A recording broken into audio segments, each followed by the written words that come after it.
கர்த்தருடைய பரிசுத்த நாமம் மகிமைப்படுவதாக. தேவன் இன்றைக்கு நம்ம கொடுக்கிற ஒரு அழகான வசனம், உம்முடைய துவக்கம் அற்பமாய் இருந்தாலும் உம்முடைய முடிவு சம்பூரணமாய் இருக்கும்.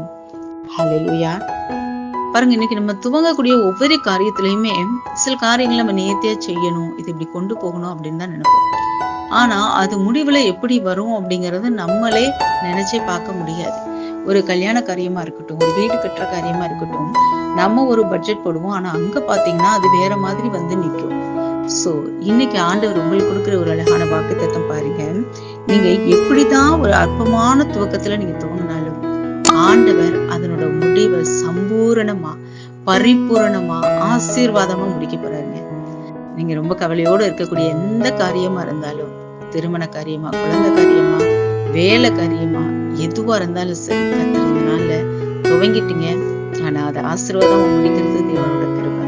கர்த்தர் நிச்சயமா அந்த கிருபை இன்னைக்கு உங்களுக்கு தருவாராங்க.